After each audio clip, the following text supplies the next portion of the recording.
Hey folks, I had to bring my Rincon home from the UP because the temperature light came on. It's actually got a combination temperature oil pressure light, so it's running okay, but the light comes on. It was awful hot up there, and I really haven't done much maintenance on this in several years because I haven't used it. So I ordered oil and filters and air filters and basically a tune-up kit, and that's what I'm going to do today. And I'm hoping that light goes out. Might just be a sensor. I hope it's nothing serious because I need this quad up there. I've got some logs I'm going to pull in with the arch that I'm going to get away from the trails that I'm going to use for building some shelters for the equipment. And anyways, it's important that this thing runs. So that's what we're doing today, is tuning up the 75 Rincon.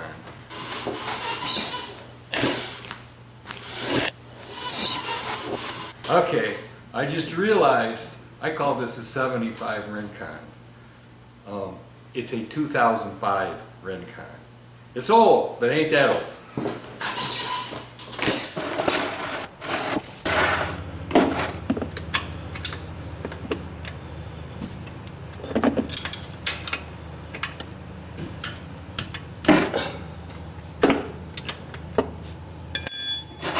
17mm socket, by the way.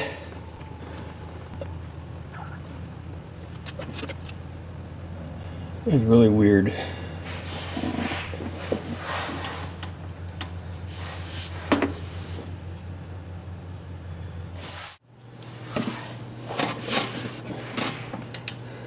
I'm going to put the oil plug back in before I change the filter, because that way I can move the pan to where the oil filter is going to drip. This oil does not feel well. The viscosity does not feel good, and I'm sure that's because it's old. Should have been changed a long time ago, but it's just been sitting. It's not been running, hardly.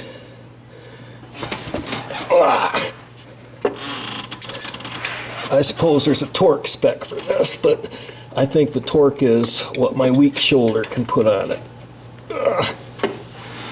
I'll just check it later. Alright, go to the filter.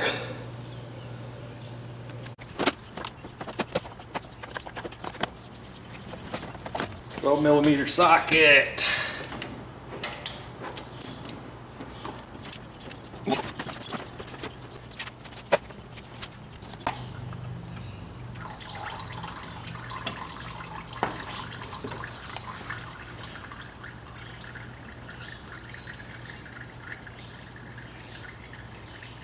I don't see any metal or anything in there. There be the spring.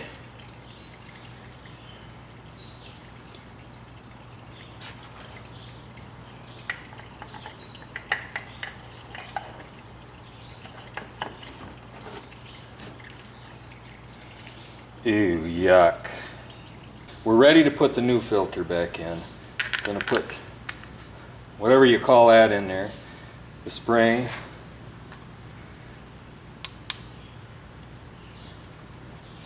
Both rubber washers are in place. Let's put those on. Put that in there. Now, hopefully that'll help line things up initially.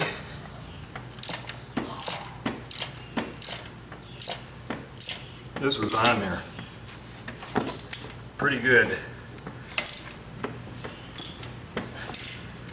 but it's been on there a long time.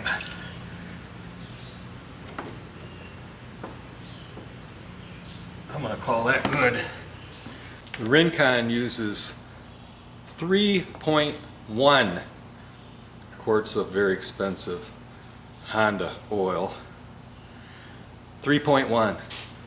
I do have another quart that has 0.1 out of it. It's an older quart, but I'm sure it's fine. But it's up to the cabin. But the tune-up kit came with 4 quarts, so I'm going to end up with 2 quarts. with 0.9 quarts of oil in them. Because this thing hasn't used any oil over the years, so I'm almost to the next oil change. Alrighty, time to put the oil in. Here's our oil fill. That's our dipstick. On the Rincon, you check the oil without screwing the dipstick back in, so I'm just going to have it out. I ordered this oil change kit online. I didn't order it from CycleMax, but apparently that's who Amazon shipped it from. And it came with this washer taped to this triangle package. And I didn't understand what it was at first, but now I do. It's a handy dandy funnel, I believe. So, let's get some oil in this beast. It ain't getting any younger. I'm wondering if a regular funnel would be better, but let's try it. It's free with purchase. See how much I can not spill.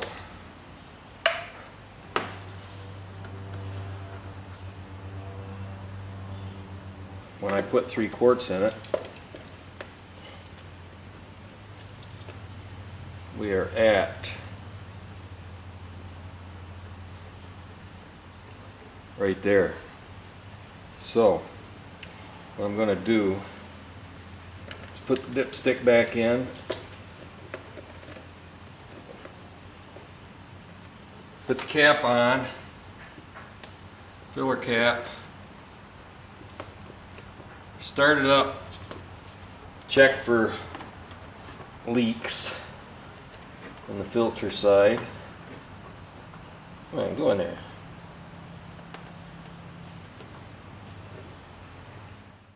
Right there. I do not see any dripping down underneath there. So, looks like we're okay. I'll let her run for a little bit and then we'll check it again. Alright, let's check the oil. Looks to me like it's about 1/10 of a quart low. So, that's what we'll do. I don't think it's 1/10 of a quart. It actually might be a little bit more than 1/10 of a quart. I'm going to put a splash in there and check it again and we'll call her good. I kind of like the way they ship this oil with the tops all taped on.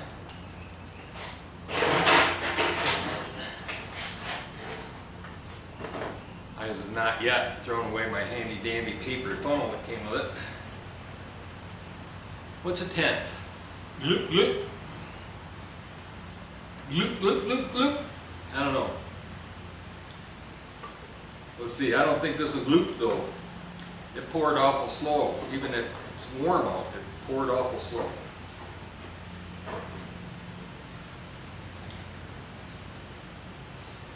I should figure out exactly how much of 1/10 of a quart is in ounces. 32 ounce, 10% of 32 with 3.2, and 3.2 ounces is gloop, gloop, gloop, gloop, gloop. All right, that's what it is. There we go. Pretend you can see this. Gloop, gloop, gloop, gloop, gloop. There you go. Let's pull a dipstick and see if I had the right amount of galoops.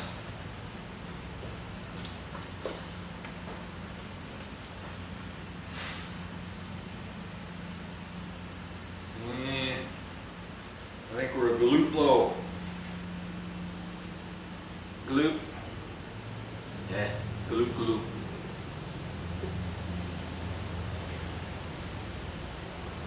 I'll always be able to refer back to this video now to see how many galoops it takes to get it exactly right. I'm going to say that looks good. My light did not come on while it was running. It didn't come on and stay. As soon as I would turn the key off, the oil pressure light or temperature light, I do not know which one it was because it's a combination light. Apparently you have to unhook the sensors in order to find out. Unhook one at a time, find out what it is. I don't even know where they're at yet. I don't want to know where they're at yet. I want this to fix it. So, got the oil changed. I think I'm going to, before I run it around and test it and see if the light comes back on, we'll go ahead and change the spark plug and the air filter. I've got those. And then we'll see.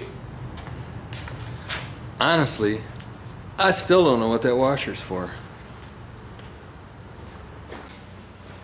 Alright, let's change the air filter and the spark plug. Got a couple tools I need. For the spark plug, I need a 5/8 plug socket, a long extension, and 3/8 ratchet. And I also got a pair of, let me show you these. There's no teeth or edges or any of them, they're just grabbers to grab that spark plug boot because it's way down in there. I'll take the camera over and show it. Alright. Let's reach in there and get a hold of that boot so I don't rip it. Pull it off of there. There we go. Get it up out of the way. Maybe. There we go. Boy, that's down in there. You down in there? Where are you down in there? Alright. Normally I would stand where you're at, but then you can't see. No idea what this plug's going to look like. The old plug.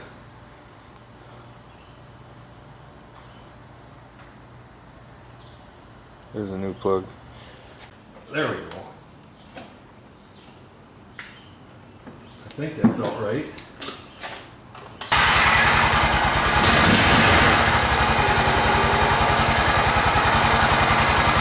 Okay.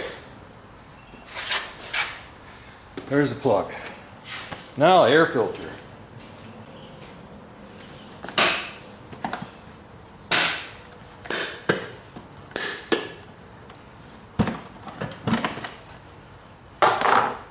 That's looking pretty sad. Don't have that down where it belongs.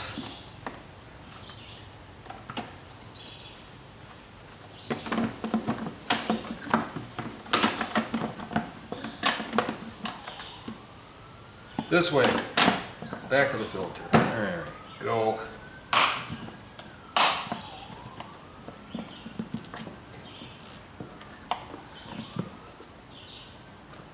Come on, get on there.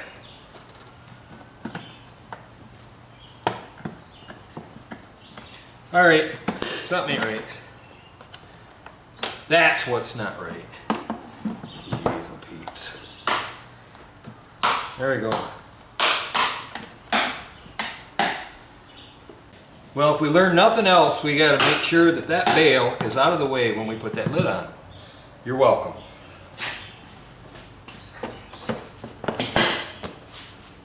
All right, let me show you something here. I got this ATV very reasonable. And the reason I got it very reasonable, it was only a year old. I think I got it in 2006 and this is a 2005. I got it. See this hole here in this seat? What happened was the original owner was trail riding in the western UP. See these holes down the running boards?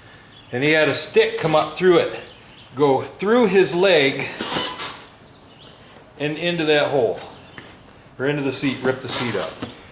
After that, he got rid of this in a hurry, and I think he bought a gator. Anyways, I got it when it was a year old, and I've had it for 15 years, I guess.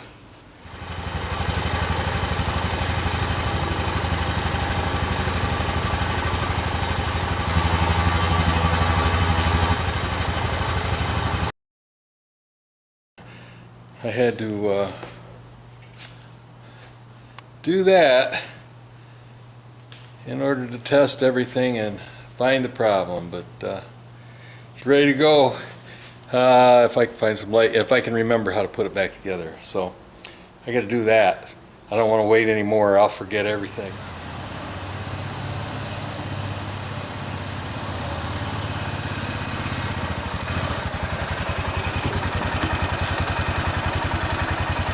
Whoops. No light. Got it fixed.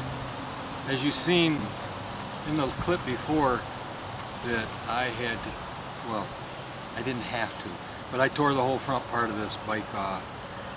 Checked fuse, fan wasn't running. Checked, had to take the front apart to get to check the fan directly, troubleshoot that. It was okay. Started working my way back.